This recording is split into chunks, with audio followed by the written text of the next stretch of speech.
মৰমৰ ছাত্ৰ-ছাত্ৰীসকল welcome to FI classes. আজি আমি এই ভিডিঅ'টোত আলোচনা কৰিম চেপ্টাৰ 3ৰ প্ৰবাহী বিদ্যুতৰ 6 নম্বৰ টপিকটো খুব ইম্পৰ্টেণ্ট টপিক হয়। বিগত 2-3টা বছৰত এইচএছ ফাইনেল পৰীক্ষাত তোমাৰ ৰ'দৰ ওপৰত প্ৰশ্ন আহি আছে। 3-4 নম্বৰৰ বাবে কুৱেশ্যন এটা সুধি দিয়ে, গতিকে টপিকটো ভালদৰে বুজি লোৱা। যিকোনো প্ৰশ্ন আহিলে তোমালোকে তাৰ এনচাৰ কৰিব পাৰিবা। আৰু যোৱা বিগত 2 বছৰত যি প্ৰশ্ন আহিছে মই টপিকটো শেষ হোৱাৰ শেষত প্ৰশ্নকেইটাও মই একেলগে আলোচনা কৰি দিম, গতিকে ভিডিঅ'টো শেষলৈ চাই থাকিবা। আৰু যিসকলে নতুনকৈ চাই আছা চেনেলটো ছাবস্ক্ৰাইব কৰিবা। চোৱা, পৰিবাহী ৰ'দ।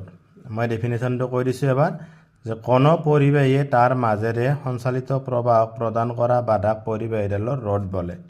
কি কৈছে? যে আমাৰ যেতিয়া কোনো পৰিবাহীৰ মাজেৰে প্ৰবাহ চলি থাকে, প্ৰবাহ চলা মানে হৈছে কি তাত আধানৰ গতি হয়, ইলেক্ট্ৰনে গতি কৰে, তেতিয়া সেই পৰিবাহীডাল কি এটা বাধাৰ সৃষ্টি হয়।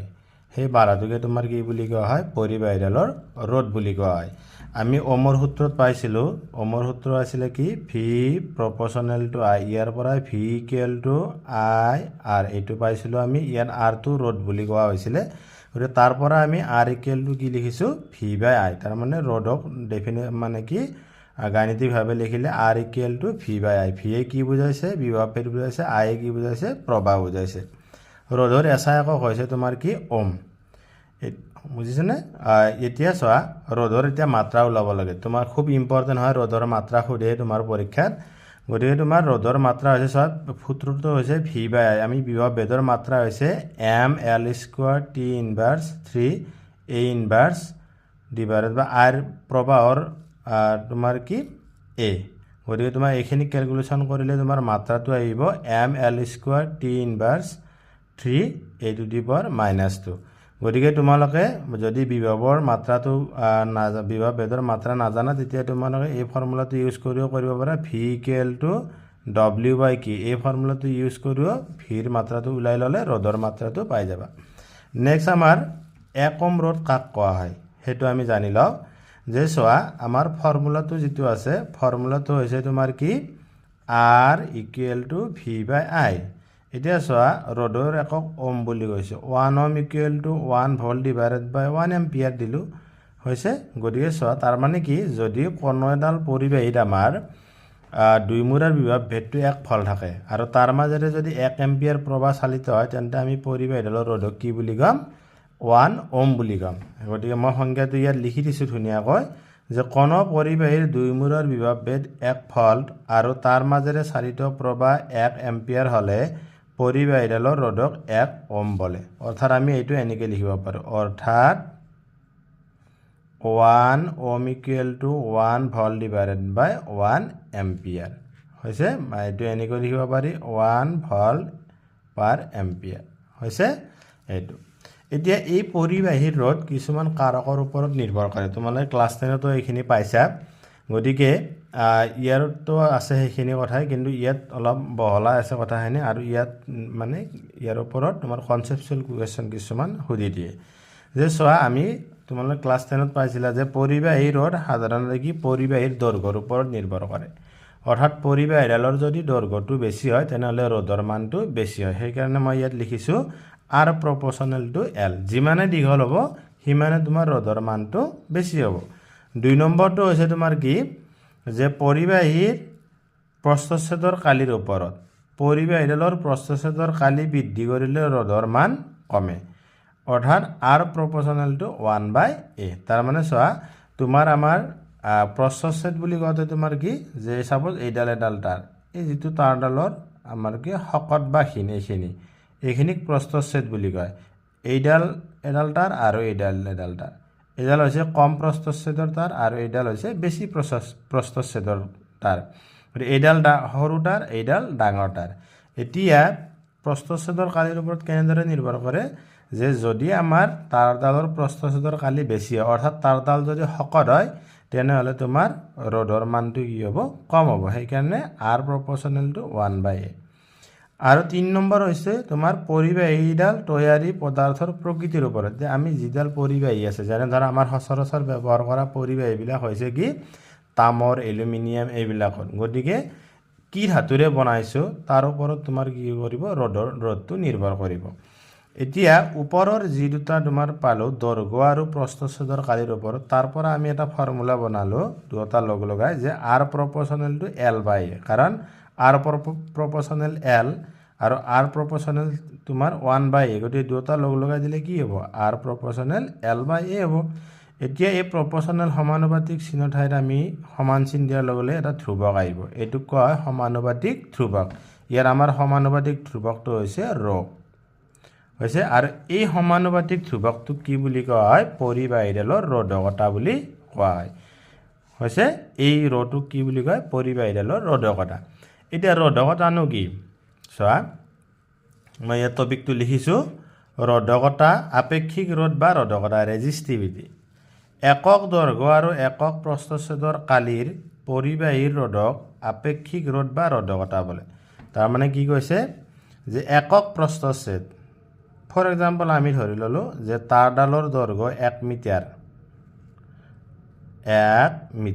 আৰু যদি ইয়াৰ প্ৰস্থচ্ছেদৰ কালি 1 মিটাৰ স্কোৱাৰ হয় তেনেহ'লে এইখিনি তাঁৰত বা পৰিবাহীৰ এই খণ্ডটোত যিখিনি ৰোধ থাকিব তাক কি বুলি কোৱা হয় পৰিবাহীডালৰ আপেক্ষিক ৰোধ বা ৰোধকতা বুলি কোৱা হয় গতিকে আমি ওপৰৰ এই ফৰ্মুলাটোৰ পৰা যদি ৰোধকতাটো নিৰ্ণয় কৰোঁ তেনেহ'লে rho ইকুৱেল টু কি পাম RA ডিভাইডেড বাই L তোমাৰ এইটো এই চাইডে লৈ আহিলে তোমাৰ ইনভাৰ্স হৈ যাব পূৰণ কৰিলে গতিকে ৰোধকতাৰ এইটো ফৰ্মুলা এতিয়া চোৱা ৰোধকতাৰ এছা এককটো হৈছে কি ওম মিটাৰ কেনেকৈ ওম মিটাৰ হ'ল চোৱা আমাৰ ৰোধৰ এছা একক ওম আৰু এ মানে হৈছে প্ৰস্থচ্ছেদৰ কালিৰ একক হৈছে মিটাৰ স্কোৱাৰ আৰু তলত দৈৰ্ঘ্য মিটাৰ আছে গতিকে এটা মিটাৰ কেনসেল হৈ গ'ল সেইকাৰণে ওম মিটাৰ এইটো মনত ৰাখিবা এইটো খুব সোধে তোমাৰ পৰীক্ষাত যে ৰোধকতাৰ এছা একক কি আৰু ইয়াৰ মাত্ৰাটো মই ইয়াত ডাইৰেক্ট লিখিছোঁ আৰু ৰোধকতাৰ মাত্ৰা হৈছে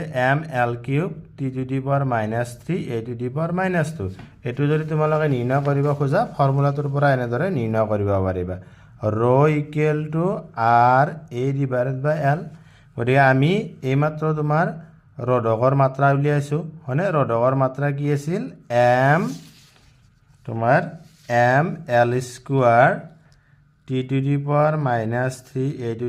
(a⁻²) আকৌ তোমাৰ প্ৰস্থচ্ছেদৰ কালিৰ মাত্ৰা তোমাৰ কি হ'ব L² হ'ব আৰু তলত তোমাৰ দৈৰ্ঘ্য L আছে হয়নে গতিকে মাত্ৰাত কেপিটেল L হ'ব এটা L কেনসেল গ'ল গতিকে তোমাৰ আলটিমেটলি কি থাকিল ml² ইনটু L কি হ'ব L³ (t⁻³ (a⁻²) most important 1 number question তোমাক সোধে এইটো যে ৰোধকতাৰ মাত্ৰা কি বা ৰোধকতাৰ মাত্ৰা নিৰ্ণয় কৰা গতিকে এইখিনি কথা তোমাৰ ৰোধকৰ ওপৰত যোৱা বছৰ এইটো কুৱেশ্যন আহিছিলে ঘৰুৱা কামত অথবা পৰীক্ষাগাৰত ব্যৱহাৰৰ বাবে বাণিজ্যিক ৰূপত উৎপাদিত ৰোধকৰ প্ৰধান ভাগসমূহ কি এনেবোৰ ৰোধকৰ মান বা আকাৰৰ বিষয়ে এটা ধাৰণা দিয়ে 3 নম্বৰ আহিছে এই কুৱেশ্যনটোত কি কৈছে যে আমি পৰীক্ষাগাৰ বা ঘৰত যিবিলাক ৰোধক ব্যৱহাৰ কৰোঁ সেইটো কেইটা ভাগত ভাগাব পাৰি আৰু ইহঁতৰ মান বা আকাৰৰ ওপৰত এটা কি ধাৰণা তোমাক লিখিব দিছে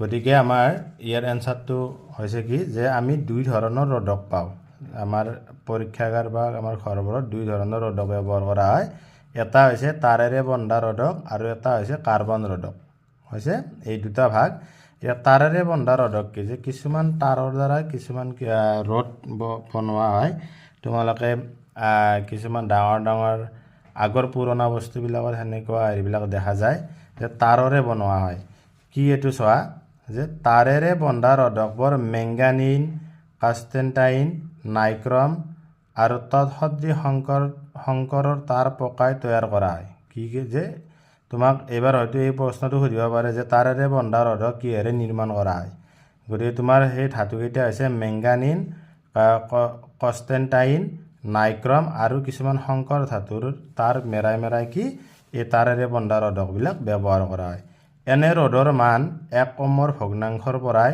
শতাধিক ওমৰ ভিতৰত থাকে তাৰমানে কি 1 ওমৰ ভগ্নাংশ মানে কি ধৰ পইণ্টৰ পৰা আৰম্ভ হয় আৰু 1 শতাধিকলৈকে 100 ওম 200 ওম 300 ওম ইমানলৈকে থাকে ই আকাৰত ডাঙৰ ইয়াৰ আকাৰটো কিন্তু বহুত ডাঙৰ হয় 2 নম্বৰটো হৈছে কি তোমাৰ কি কাৰ্বন ৰোধ ই এক উচ্চ মানৰ ৰোধক এইটো কিমানলৈকে থকা বুলি কৈছিল শতাধিক বা 100 200 300 400 ইয়াৰ কিন্তু ৰ'ধক কাৰ্বন ৰ'ধবিলাক হৈছে অতি উচ্চ মানৰ ইয়াৰো কম মানৰ পোৱা যায় কিন্তু ইয়াক আমি 2 kilo ohm 3 kilo ohm 5 kilo ohm 50 kilo ohm 200 kilo ohm এইবিলাকো আমি কাৰ্বন ৰ'ধে বনাব পাৰোঁ কিন্তু এইটো সিমান বনাব নোৱাৰি তাৰপিছত ইয়াত লিখা আছে কাৰ্বন ৰ'ধকৰ আকৃতি সৰু এই চোৱা ইয়াৰ আকৃতিটো ডাঙৰ ইয়াৰ আকৃতিটো সৰু কিন্তু ইয়াত বেছি উচ্চ মানৰ হয় আৰু এইটো কিন্তু কম মানৰ কাৰ্বন ৰ'ধকৰ মান ৰঙীন সাংকেতিক চিহ্নেৰে বুজোৱা হয় এই কাৰ্বন ৰ'ধক যিটো আছে আমাৰ যিবিলাক সাধাৰণতে তোমালোকে যদি কেতিয়াবা টিভি ৰেডিঅ' বা সৰু সৰু চাৰ্কিটবোৰ যদি খুলি চাইছে তাতে কিছুমান কালাৰিং সৰু বস্তু পোৱা যায় দুডাল তাৰ ধুনীয়াকৈ থাকে মাজত অলপ মোটা হৈ থাকে তাতে বিভিন্ন কালাৰ ৰঙা সেউজীয়া নীলা কলা বাদামী কালাৰ হালধীয়া এনেকুৱা কিছুমান কালাৰৰ সৰু বস্তু দেখা পোৱা যায় সেইবিলাক হৈছে তোমাৰ ৰ'ধক গতিকে এই প্ৰশ্নটো তোমাৰ যোৱা বছৰ আহিছিল গতিকে এবাৰো হয়তো ৰিপিট কৰিব পাৰে কাৰণ এইটো খুব এটা কনচেপচুৱেল কুৱেশ্যন হয় গতিকে তোমালোকে এইখিনি আনসাৰ ইয়াত লিখি দিলে হৈ যাব